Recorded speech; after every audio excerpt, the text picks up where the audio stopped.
Sobat Sport, welcome back to Sportholic, Ignite Your Spirit of Sport. Hari ini senang sekali sekarang bisa berjumpa lagi menemani Sobat Sport di hari yang luar biasa ini gitu ya. Semoga Sobat Sport juga selalu sehat dan selalu bahagia, juga semangat menjalani aktivitas-aktivitasnya.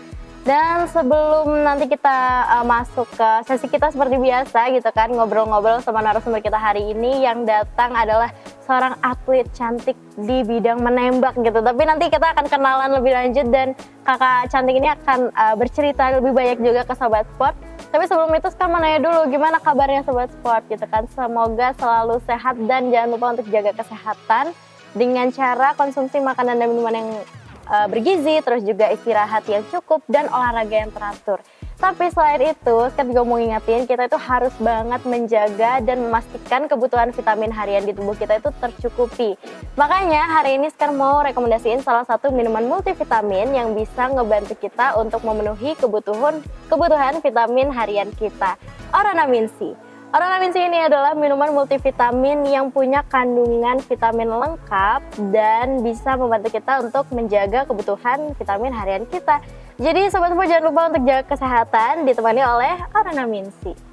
Oke, karena pasti Sobat Sport juga udah penasaran narasumber kita hari ini tuh siapa, terus gimana ceritanya dia dalam bidang olahraga menembak ini. Langsung aja kita kenalan. Halo Kak. Halo. Gimana kabarnya hari ini? Baik. Oke, sebelum kita ngobrol lebih banyak gitu ya, boleh dong Kak Cantik ini kenalan dulu ke Sobat Sport gitu, namanya siapa, dari jurusan fakultas apa? Halo semuanya, namaku Nada, aku dari Fakultas Vokasi, angkatan 2023. Oke, Kak Nada, vokasi, di sini merapat gitu ya. Oke, jadi Kak Nada ini adalah salah satu anggota dari UKM menembak yang ada di Universitas Brawijaya. Bahkan bukan cuma sekedar anggota biasa, tapi udah jadi atletnya gitu betul. Ya. Luar biasa. Mungkin sebelum kita bahas prestasi-prestasi atau pengalamannya Kanada gitu kan ya, boleh dong diceritain dulu kenapa sih Kanada akhirnya memilih untuk menekuni atau mencoba olahraga menembak ini? Pertamanya tuh aku lagi buka kayak UKM yang ada di UB ini kan ya, terus belum ada yang nyangkut tadinya, sampai waktu itu aku muter-muter di UB, terus di ada bukan sebelumnya, sebelum Rabrau kampusnya. Iya, keliling kampus, terus habis itu aku lewat yang di gedung UKM itu ada banner yang merah itu menyala ya kan, langsung kelihatan kayak wah apa ini menembak gitu, kayak wah seru ya kayaknya. Aku akhirnya langsung daftar waktu OH itu juga, terus udah akhirnya latihan, terus udah akhirnya direkomendasiin jadi atlet gitu. Oke, luar biasa. Berarti emang dari awal tuh ini ya, ada kayak penasaran, tertarik, apa nih kok ada UKM menembak di UB gitu ya, kayaknya keren, seru gitu kan. Saya coba. Terus gimana setelah akhirnya daftar nih, terus jadi anggota dan direkomendasikan jadi atletnya menembak di UKM ini, gimana? Awalnya tuh itu sih, kita harus, terutama aku harus adaptasi sama beratnya senjata itu. Karena sebelum ini aku emang gak terlalu yang suka olahraga banget ya gitu kan. Terus emang di luar prediksi juga ternyata pistol tuh seberat itu gitu ternyata. Terus karena aku gak bisa yang adaptasi cepet gitu kalau di pistol yang disediain dari UKM. Jadi mau nggak mau kalau misalnya mau jadi atlet itu harus ada senjata pribadi. Yang benar-benar sesuai sama. Iya, jadi yang terbaru, yang bisa untuk jurnas, bisa untuk yang internasional gitu juga. Jadi ya pertama waktu mau jadi atlet itu beli senjata dulu gitu. Terus stok peluru pasti, iya. Terus habis itu untuk atlet itu ada program makan juga gitu. Karena aku itu waktu itu juga sempat kayak ada keterbatasan kesehatan. Iya gitu. Jadi aku benar-benar dijaga waktu itu, apalagi waktu mau ke jurnas itu benar-benar diatur ya. Pola makan, porsi, menunya ya. Iya, semuanya diatur sampai setelah ke jurnas enggaknya itu. Jadi ya gitulah. Jadi ini ya, nggak apa ya, mungkin mungkin awalnya bayangannya tuh kayak keren nih menembak gini, tapi ternyata waktu masuk nggak cuma sekedar itu gitu. Iya, nggak sekedar itu, nggak segampang yang dilihat juga gitu. Kayak emang nembak ya gampang, cuma kita harus teliti, terus kayak kita harus tahu gimana teknik nembak yang benar biar kalau nembak tuh sasarannya nggak kebal gitu. Iya, tapi kalau dukungan dari lingkungan sekitar kayak keluarga atau teman tuh gimana? Waktu tahu Kanada pengen dan sudah join. Oh, menembak gitu ya. Kalau dari keluarga, untungnya Rafli support banget. Karena buktinya aja dibelikan Alat pistol pribadi pendukung. gitu ya, alat pendukung. Terus kalau dari teman juga support. Temanku waktu aku ke Jurnas di Jakarta, itu ada yang datang buat support. Iya gitu. Walaupun emang nggak lama karena crowded banget kan ya. Jadi ya akhirnya gitu. Wah, luar biasa. Nah, tapi kan berarti Kanada nih udah ikut UKM Basic ini sejak semester 1. Iya. Kira-kira ada nggak privilege yang dirasakan setelah menekuni olahraga ini atau at least masuk ke UKM Basic? Privilege-nya aku jadi, kebetulan Basic ini kan ada yang terbuka untuk umum juga ya. Jadi privilege-nya aku bisa ketemu sama banyak orang. Dan lagi waktu ikut kayak lomba, itu kan aku juga beberapa kali latihan di luar lapangan Basic kan ya. Jadi aku bisa tahu sama beberapa coach yang dari daerah lain gitu, kenalan sama atlet lain, jadi relasinya juga banyak gitu. Oke, luar biasa. Menarik ya Sobat Sport, jadi ternyata ikut UKM Basic, UKM menembak di UB ini bikin Kanada nggak cuma bisa menembak aja, tapi juga tahu banyak hal, nggak cuma sekedar tentang menembak. Dan itu semua akan kita bahas lagi gitu kan, kita nggak akan ngobrolnya berhenti sampai di sini, enggak, tapi kita bakal jeda sebentar. Makanya Sobat Sport jangan kemana-mana, tetap di Sportholic, ignite your spirit of sport.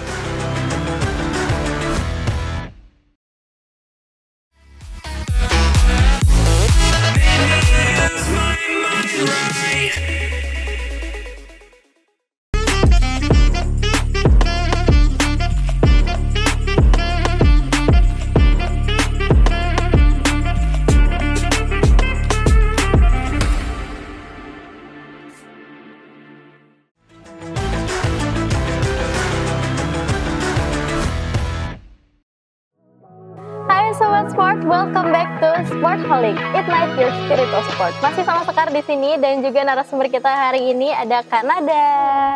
Tadi Kanada udah cerita gitu ya, awal mulanya kenapa join UKM menembak di UB yaitu Basic, terus juga sampai gimana direkomendasiin jadi atlet gitu kan. Terus Kanada juga sempat mention kalau ikut kejurnas gitu. Iya, betul. Kalau kita dengar kan kejuaraan nasional. Iya. Gimana tuh? Boleh nggak diceritain itu ikutnya kapan? Terus prosesnya tuh kayak gimana sih kayak menuju kejurnas itu? Jadi aku kejurnas itu 2024. Tahun lalu berarti? Iya, tahun lalu bulan Juli. Ya, dari aku baru punya pistol itu berarti di Januari akhir. Jadi aku di 2024. Iya, jadi itu belum terlalu adaptasi dan diselingin sama kuliah juga kan ya. Iya. Jadi kita cuma punya waktu beberapa bulan untuk persiapan. Karena dari UAS, terus habis itu libur semester, itu kan mepet banget sama kejurnasnya ini ya. Jadi itu benar-benar di-push banget. Apalagi aku waktu selesai UAS tuh harus langsung balik ke Jakarta. Karena ada terapi itu kan. Aku ada permasalahan kesehatan ya. Terus akhirnya aku latihan tapi di lapangan tembak yang ada di Jakarta. Gitu. Persiapan untuk kejurnasnya di Jakarta. Betul. Gitu. Makanya di situ aku agak kesulitan sih karena walaupun aku setelah nembak emang dievaluasi sama coach, itu tuh tapi tetap aja nggak yang terlalu gimana ya, nggak yang terlalu kelihatan gitu loh. Perbedaan atau progresnya? Iya, progresnya tuh nggak terlalu kelihatan karena kan coachku juga nggak ngeliat kan proses aku menembak kayak gimana, apakah yang salah itu ternyata ada di posisi berdiriku atau ternyata ada di posisi tanganku yang ternyata belum pas gitu. Itu tuh makanya challenging banget sih di situ. Dan lagi aku tuh cuma punya waktu sekitar 2 sampai 3 bulan 2 sampai 3 minggu yang bener-bener intens nembak bener-bener setiap hari. latihan aja Setiap hari, ya. Karena sebelumnya ada selingan kuliah Iya, gitu ya, kuliah, terus aku waktu di Jakarta walaupun sudah libur aku tuh harus ada terapi gini-gini gitu. Makanya aku cuma punya waktu 2 sampai 3 minggu buat intens itu sebelum ke Jurnas. Gitu. Tapi perasaan Kanada waktu itu kan proses sebelum persiapan ke Jurnas itu kan panjang kan, menyita waktu, terus tenaga, dan negara-negara itu lomba pertama yang Kanada ikutin betul, gitu ya. Setelah ikut, maksudnya ke Jurnas diselenggarakan gitu kan, terus perlombaan udah selesai, gimana sih perasaan Kanada itu?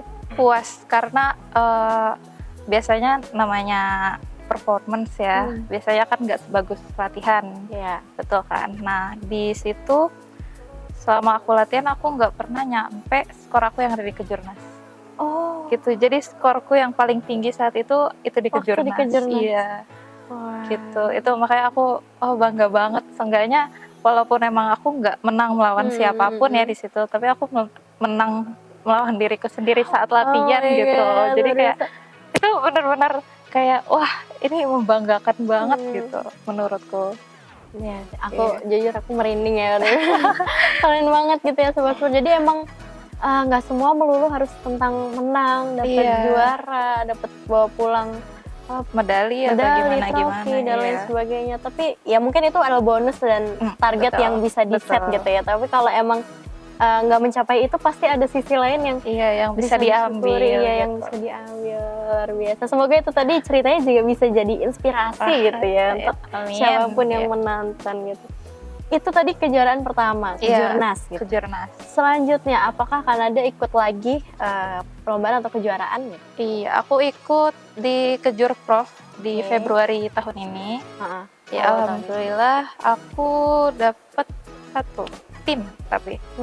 Jadi aku menang di juara 3, bronze sama partnerku Naura namanya dari FISIP dia. Ya kita dan Naura ini sebenarnya yang lebih membanggakan sih menurutku karena Naura itu belum pernah kejuaraan sama sekali. Sama sekali, dan dia baru turun ke lapangan untuk lomba itu saat itu, dan dia langsung menang 2 nomor tim sama perorangan, dan itu yang timnya sama aku gitu. Itu wah itu keren banget. Aku sampai kayak wah Naura kamu keren banget gitu. Ya, tapi itu juga pasti nggak luput dari kerja sama tim juga gitu. Karena kita beneran kayak bonding banget di situ. Chemistry-nya ada ya. Beneran waktu dia main aku masuk ke dalam ruangannya kan, aku kayak Naura gitu, kayak aku semangatin, aku support banget gitu kayak karena gimana ya, Naura ini relay 1 soalnya, sedangkan kita kebanyakan relay 2 gitu, jadi waktu dia nembak tuh sepi. Jarang ada yang bisa nonton karena persiapan gitu. Jadi aku kebayang banget sih pressure-nya kayak gimana, makanya aku support dia banget gitu. Tapi kalau dari akhirnya Kejur Prof itu kan berhasil membawa pulang juara gitu kan. Itu gimana perasaannya kan ada waktu itu? Aku gak nyangka sih waktu itu karena Kejur Prof ini kan waktu Februari ya, dan di Februari nggak ada libur. Iya, jadi kuliah. Kita kuliah, aku kuliah, terus habis itu misal di 5 hari aku kadang cuma latihan 3 hari. Itu aku agak ke pressure juga sih di situ karena aku mikirnya aduh aku nggak cukup latihannya, ya persiapannya nggak cukup. Tapi ternyata pas ini wah alhamdulillah gitu. Oke, luar biasa. Dari awal kita ngobrol sama Kanada gitu ya Sobat Sport, menurut aku banyak sekali pelajaran dan nilai-nilai yang bisa diambil juga gitu. Jadi sisi-sisi yang bisa memotivasi, menginspirasi, bahkan aku pun yang bukan seorang atlet gitu ya di bidang olahraga apapun tuh jadi bisa mengambil nilai-nilai semangat. Terus juga kadang kita menargetkan sesuatu tuh nggak selalu akan tercapai, Iya. tapi ada kok hal yang bisa kita ambil dari situ. Tapi pastinya obrolan kita nggak selesai sampai di sini gitu kan. Oke, Masih kita akan mengobrol dengan Kanada juga tentang bagaimana Kanada nih masih bertahan gitu kan dan berproses juga menjadi seorang atlet menembak. Betul. Terutama yang dimiliki oleh Universitas Brawijaya. Tapi kita akan lanjut setelah yang satu ini. Jadi Sobat Sport jangan kemana-mana, tetap di Sportholic. Ignite your spirit of sport.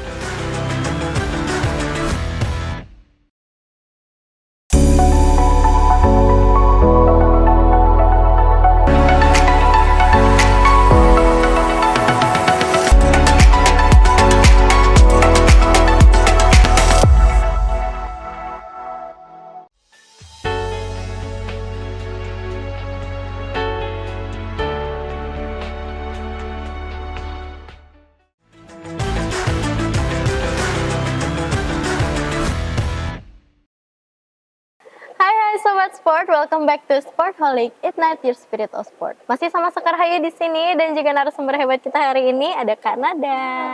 Tadi Kanada udah cerita banyak banget ya kan, dari awal ikut menembak itu kayak gimana, terus sampai support lingkungan sekitar, sampai tadi terakhir Kanada cerita tentang pengalamannya Kanada waktu ikut kejurnas dan kejurprov gitu kan. Pasti dari cerita Kanada tadi kan kita udah bisa ngeliat gitu ya Sobat Sport. Kalau pasti persiapannya tuh nggak sedikit gitu. Terus juga menyita waktu, terus tenaga, bahkan materi juga gitu ya. Dan semua itu hasil juga mungkin nggak melulu selalu sesuai dengan harapan kita, tapi akan selalu ada hal yang bisa diambil. Nah tadi Kanada udah cerita tentang kejuaraan-kejuaraan yang pernah Kanada ikutin. Iya, betul.